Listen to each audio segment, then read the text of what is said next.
மாக்கானி தொலைபேசி எடுப்பதற்கு முன்பாகவே விடுக்கப்பட்ட கோரிக்கைகளில் ஒன்று இந்த 51வது ஸ்டேட் எனப்படுகின்ற அவருடைய பிரதிவாதங்களை நிறுத்த வேண்டும் என்று. அதை நிறுத்திவிட்டு இப்பொழுது கூறுகின்றார் கனடா ஒரு நாடாக இருப்பதற்கு தகுதி இல்லை, அது ஒரு மாகாணமாக இருந்தால் நன்று என்கின்ற கருத்து. சீன அதிபர் இந்த தொலைபேசி ராஜதந்திரத்திற்கு ஒத்தவராக இல்லை. அதாவது ட்ரம்ப் அவர்கள் ஒரு தொலைபேசி உரையாடல் மூலம் தங்களுடைய உள்ள பிரச்சனைகளை சுமூகமாக தீர்ப்பதற்கான வழிவகைகளை ஏற்படுத்தலாம் என்றாலும் அவர்கள் அதற்கு தயாராக இல்லை. மாறாக அவர்கள் நேற்று முதற் தடவையாக கூறியிருக்கின்றார்கள் தாங்கள் பல நாடுகளுடன் இணைந்து ஒரு புதிய பாதையை திறப்பதற்கு தயார், அதில் கனடா உட்பட என்று கனடாவை முன்னணியாக குறிப்பிட்டிருக்கின்றார்கள். உலக ஒழுக்கு என்றது மாறிவிட்டது, இனி இவ்வாறு செல்ல போகின்றது என்பதுதான் நாங்கள் பொறுத்திருந்து பார்க்க வேண்டிய விடயமாக இருக்கின்றது. ஆனால் இது கனேடியர்களை அவமதிப்பதாக இருக்கின்றதா என்றால் ஆம், எந்தவித ஐயப்பாடும் இல்லாமல் ஒரு தேசம் தன்னாட்சி, சுயாதீனம் மற்றும் பிரதேச உரிமைகளை கட்டி காத்துக் கொண்டிருக்கின்ற ஒரு தேசத்தின் மீதான காழ்ப்புணர்வு தாக்குதல் என்றுதான் இதனை நாங்கள் குறிப்பிட வேண்டும். இந்த முறை தேர்தலில் முன்னைய தேர்தல்களில் 10,000 5,000 வாக்குகளால் ஒரு கட்சி வேட்பாளர் வெற்றி பெறுவது என்பதும், இந்த முறை தேர்தலில் பல தொகுதிகளில் வேட்பாளர்கள் 1000 அல்லது 2,000 வாக்குகளால் வெற்றி பெறுவதும் நடைபெறப் போகின்றது. அது பட்டவர்த்தமானமாக உண்மையாக இருக்கின்றது.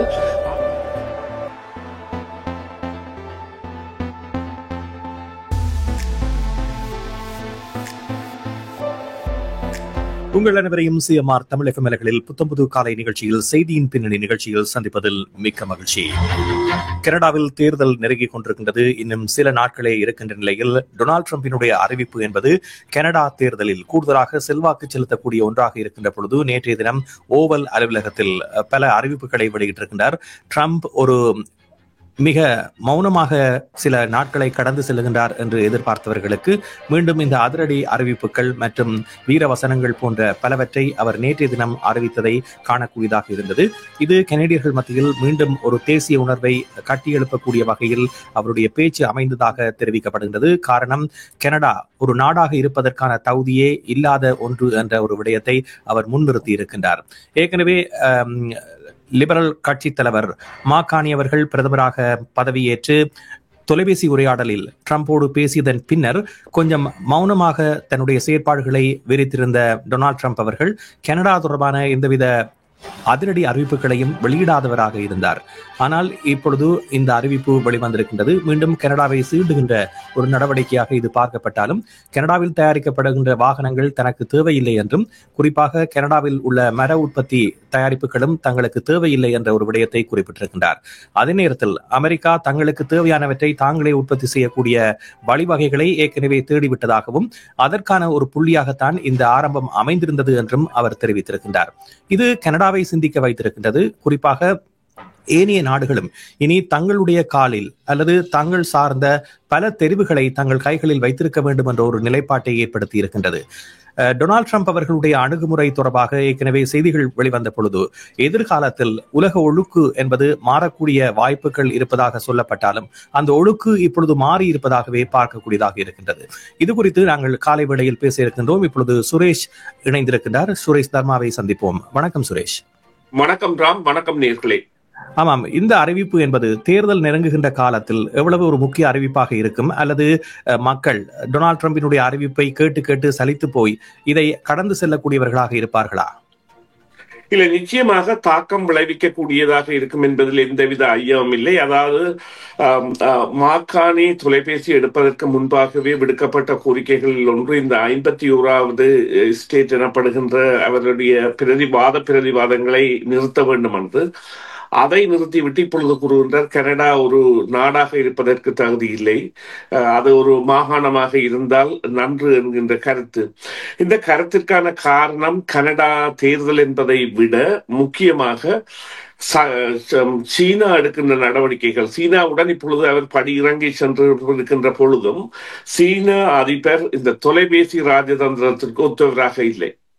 அதாவது ட்ரம்ப் அவர்கள் ஒரு தொலைபேசி உரையாடல் மூலம் தங்களுடைய உள்ள பிரச்சனைகளை சுமூகமாக தீர்ப்பதற்கான வழிவகைகளை ஏற்படுத்தலாம் என்றாலும் அவர்கள் அதற்கு தயாராக இல்லை. மாறாக அவர்கள் நேற்று முதற் தடவையாக கூறியிருக்கின்றார்கள், தாங்கள் பல நாடுகளுடன் இணைந்து ஒரு புதிய பாதையை திறப்பதற்கு தயார், அதில் கனடா உட்பட என்று கனடாவை முன்னணியாக குறிப்பிட்டிருக்கின்றார்கள்.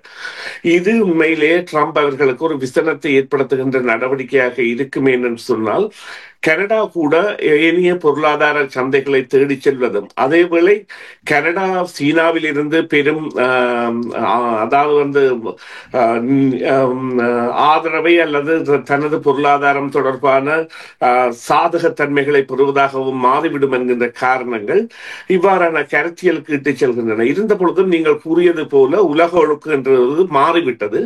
இனி இவ்வாறு செல்ல போகின்றது என்பதுதான் நாங்கள் பொறுத்திருந்து பார்க்க வேண்டிய விடயமாக இருக்கின்றது. ஆனால் நிச்சயமாக இது கனேடியர்களை அவமதிப்பதாக இருக்கின்றதா என்றால் ஆம், எந்தவித ஐயப்பாடும் இல்லாமல் ஒரு தேசம் தன்னாட்சி, சுயாதீனம் மற்றும் பிரதேச உரிமைகளை கட்டி காத்துக் கொண்டிருக்கின்ற ஒரு தேசத்தின் மீதான காழ்ப்புணர்வு தாக்குதல் என்றுதான் இதனை நாங்கள் குறிப்பிட வேண்டும். இந்த முற்கூட்டிய வாக்களிப்பில் கலந்து கொண்டவர்களில் சிலர் கூறிய கருத்துக்கள், அதாவது கனடாவில் இருக்கக்கூடிய ஏனைய பிரச்சனைகளையும் கருத்தில் எடுக்க வேண்டும், அமெரிக்க பிரச்சனையை மட்டும் கருத்தில் கொள்ளக்கூடாது என்ற ரீதியில் கன்சர்வேட்டிவ் கட்சிக்கு வாக்களித்தவர்கள் இந்த விடயத்தை முன்னிறுத்தி கூறியிருந்தார்கள்.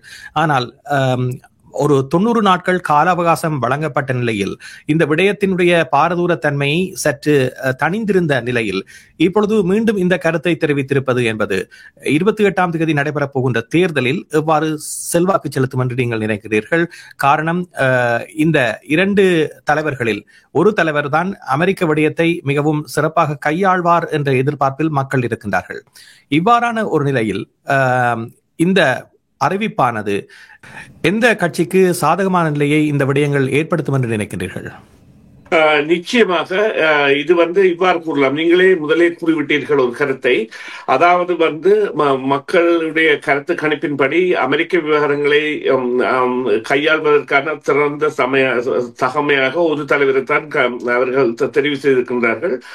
ஆனால் இங்கே மற்ற பிரச்சனைகள் என்பது உண்மை. ஆனால் அவற்றுக்கான தீர்வு திட்டங்கள் எவ்வாறு சமர்ப்பிக்கப்படுகின்றன என்பது குறித்த விவகாரங்கள் கூட தற்பொழுது பெரும் பேச்சாக எழுந்துள்ளன. இவ்வாறு கூறுங்கள், டொனால்ட் ட்ரம்ப் அவர்களை தெரிவு செய்தவர்களே அமெரிக்க மக்கள்.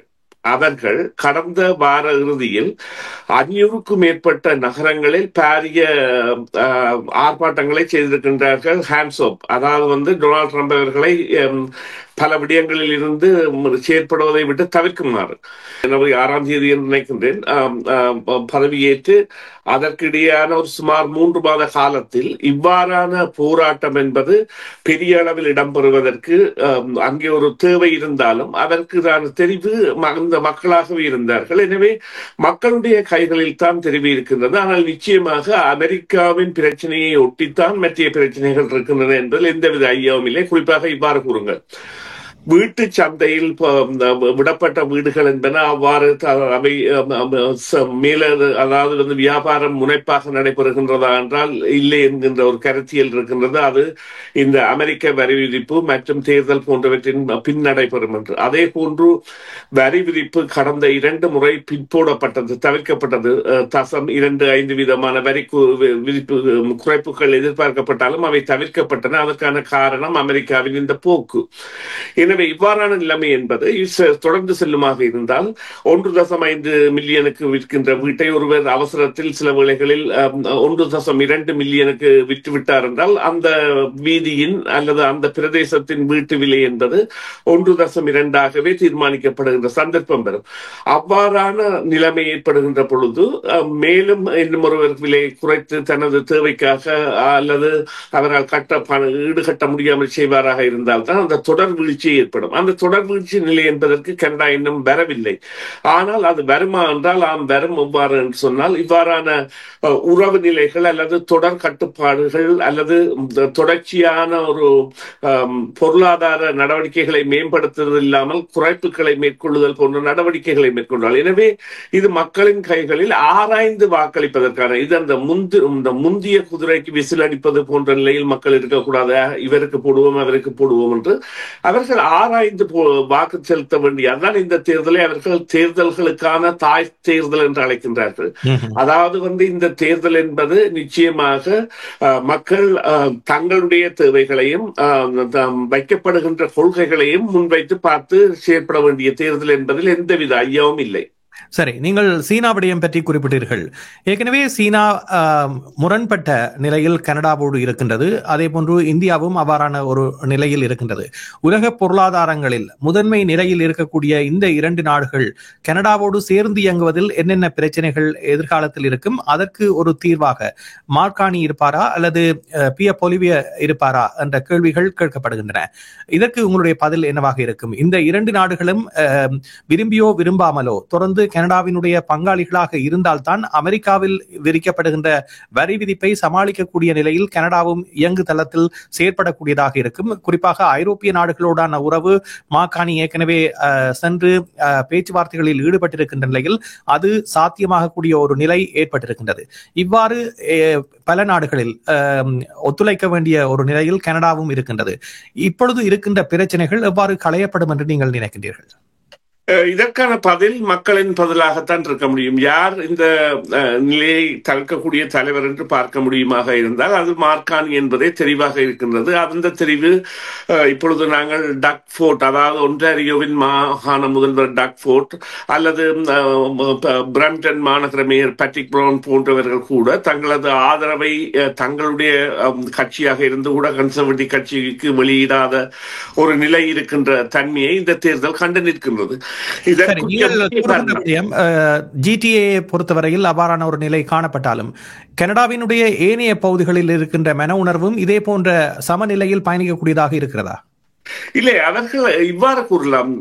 அதாவது இந்த தேர்தல் விடயத்தில் அதாவது 2-3 நிலைப்பாடுகளில் தன்னை நிரூபிக்க தவறியவராக பிய பொலிவியர் இருக்கின்றார். எனவே அவர் அந்த நியாயமான தலைவராக அல்லது நேர்மையான தலைவராக அல்லது கனடாவிற்கு கனடா தேசப்பட்டுள்ள தலைவராக இருப்பாரா என்கின்ற கேள்விகளை அது முன்வைக்கின்றது. குறிப்பாக தேசிய விவாதத்தின் பொழுது காணி அவர்கள் கேட்ட கேள்வி 935 நாட்கள் ஆகிவிட்டன, ஏன் உங்களால் பாதுகாப்பு விலக்கல் அதாவது செக்யூரிட்டி கிளியரன்ஸ் செய்ய முடியவில்லை என்பதாக இருக்கட்டும், அல்லது டொனால்ட் ட்ரம்ப் அவர்களுடைய அரசு அமைப்பில் அவருக்கு இருக்க போகின்ற ஆதரவு தளம் என்பது கேள்விக்குரியதாக இருக்கும் என்கின்ற ஒரு ஐயப்பாடு என்று சொன்னால் 2 விடயங்கள். ஒன்று, அவருடைய மனைவி வெனிசுலா நாட்டை சேர்ந்தவராக இருப்பதும் அமெரிக்காவுக்கும் வெனிசுலாவுக்கும் ஒரு ஒத்துப்போக தன்மை இருப்பதும் மற்றும் பிய பொலிவியர் அவர்களுடைய நேர்மையான ஆளுமை என்பது நிரூபிக்கப்படாததுதான் காரணமே தவிர மறுபக்கமாக மக்களிடையே வித்தியாசம் இருக்கிறது. இது ஒரு நெருக்கமான தேர்தலாக இருக்க போகிறது என்பதில் எந்த ஐயமும் இல்லை. ஆனால் கருத்து கணிப்புகளின்படி வருகின்ற தகவல்களின் அடிப்படையில் தான் எனது தகவலும் அமைந்திருக்கின்றது. அதை ஒத்து செல்லத்தான் விரும்புகின்றனே தவிர ஆனால் பல இடங்களில் மாறுதல்கள் ஏற்படலாம். இப்பொழுது குறிப்பாக பார்த்தீர்களானால் கியூபெக் மற்றும் ஒன்டாரியோவை எடுத்தோமானால் 2 மாகாணங்கள் சுமார் 200 தொகுதிகளை பிரதிநிதித்துவப்படுத்துகின்றன. ஒன்டாரியோ என்பது 122 தொகுதிகளையும் கியூபெக் என்பது 78 தொகுதிகளையும் அவை பெரும்பான்மையாக தீர்மானிக்கின்ற நேரத்தில் அல்பர்டா பிரிட்டிஷ் கொலம்பியா 80 அதாவது 43 தேர்தல் தொகுதிகளை அல்பர்டாவும் 37 தேர்தல் தொகுதிகளை பிரிட்டிஷ் கொலம்பியாவும் கொண்டிருக்கின்றன. அவற்றில் ஏற்படுகின்ற மாறுதல் என்பது இங்கே அந்த ஆட்சி அமைப்பில் ஒரு நெருக்குவாரத்தை அல்லது சிறுபான்மை அரசை ஏற்படுத்தக்கூடிய வழிவகைகளை கொண்டு வரும் என்கின்ற நிலை இருக்கின்றது. சிறுபான்மை அரசு ஒன்று அமைந்தால் தற்போதைய நிலையில் அதை கையாள்வது என்பது இந்த பிரச்சனைகளை கையாள்வது என்பது எந்தளவு சிக்கல் நிறைந்ததாக மாறும்? காரணம், ஏனைய கட்சிகளுடைய தயவில் தான் தீர்மானங்களை எடுக்க வேண்டிய நிலையில் அரசு அமைந்துவிடும். அப்படியான ஒரு சூழ்நிலை என்பது கனடாவினுடைய இறைமையை போற்றி பாதுகாப்பதில் தடங்கல்களை ஏற்படுத்துமா? நிச்சயமாக. இப்பொழுது சிறுபான்மை அரசு என்று வருகின்ற பொழுது NDPயோ அல்லது பிளாக் கியூபெக்கோ தங்களுடைய ஆதரவை லிபரலுக்குத்தான் வழங்கும் என்பதை நாங்கள் இந்த தேசிய விவாதத்தின் போதான நாடி பிடிப்புகள் மூலம் அறியக்கூடியதாக இருந்தது.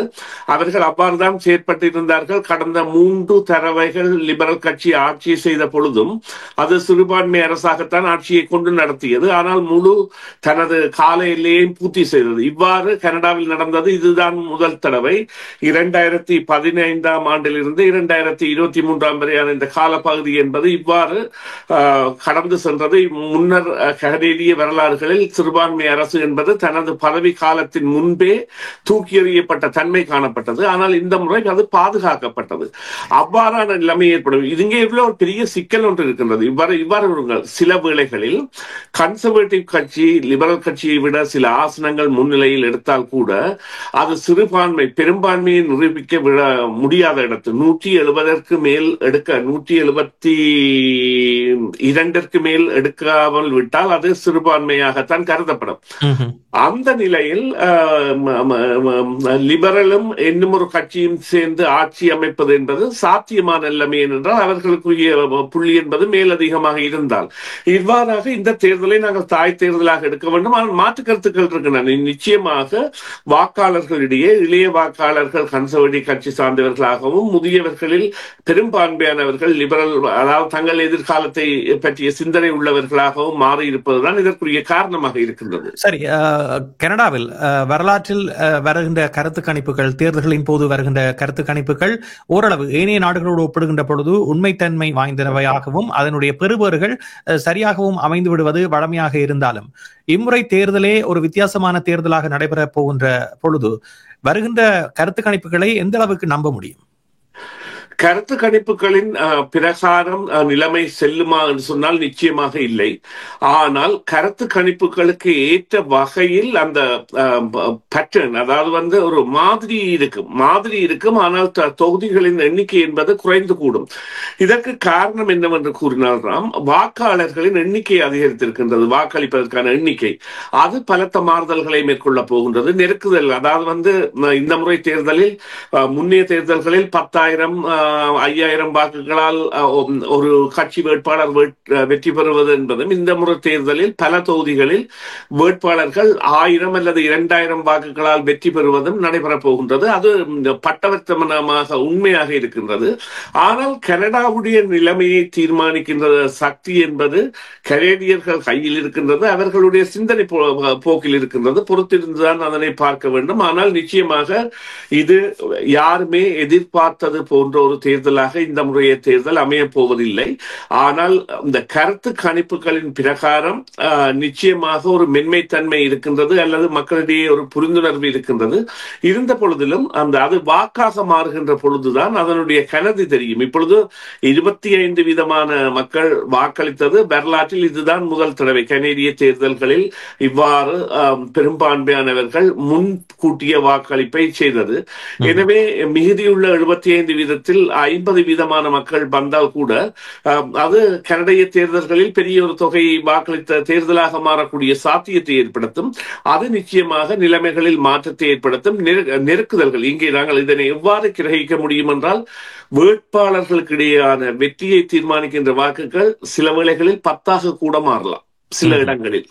ஆமாம், பலருக்கு பல்வேறு கருத்துக்கள் இருக்கின்றன. உங்களுடைய கருத்துக்களும் வரவேற்கப்படுகின்றன. நமது காணொலி தொகுப்பு பதிவேற்றம் செய்யப்பட்டவுடன் உங்களுடைய கருத்துக்களை காமெண்ட்ஸ் பகுதியில் தெரிவிக்க தவறாதீர்கள். எமது சேனலை சப்ஸ்கிரைப் பண்ணி வைத்துக் கொண்டால் நீங்கள் உடனுக்குடன் நோட்டிபிகேஷனில் இந்த காணொலி தொகுப்புகளை நாங்கள் பகிர்கின்ற பொழுது நீங்களும் அறிந்து கொள்ளக்கூடிய வகையில் வழிவகை செய்யப்பட்டிருக்கின்றது. ஆகவே நிகழ்ச்சியில் கலந்து கொண்ட சுரேஷ் உங்களுக்கு நன்றியை தெரிவித்துக் கொள்கின்றோம். ஏப்ரல் 28 அனைவரும் வாக்களிக்க வேண்டும் என்பதனை இந்த தருணத்தில் கேட்டுக்கொண்டு இன்றைய நிகழ்ச்சியில் இருந்து விடைபெறுகின்றோம். மீண்டும் சந்திப்போம். நன்றி ராம். நன்றி நேயர்களே. சிஎம்ஆர் யூடியூப் சேனலில் இணைந்திருக்கும் நேயர்கள் அனைவருக்கும் எமது நன்றி. காமெண்ட்ஸ் பகுதியில் உங்கள் கருத்துக்களை தெரிவிக்க தவறாதீர்கள். முக்கிய செய்திகள், காணொளி தொகுப்புகள், நேர்காணல் என பலதரப்பட்ட அம்சங்களையும் உங்களுக்காக தருகின்றது சிஎம்ஆர் யூடியூப் சேனல். சிஎம்ஆர் என்று சர்ச் செய்து எமது யூடியூப் சேனலை சப்ஸ்கிரைப் பண்ணுங்கள். உங்கள் உற்றார் உறவினர் நண்பர்களோடும் இந்த காணொளி தொகுப்புகளை பகிர்ந்து கொள்ளுங்கள். அருகில் இருக்கின்ற முக்கிய காணொளி தொகுப்புகளையும் தவறவிடாமல் பாருங்கள்.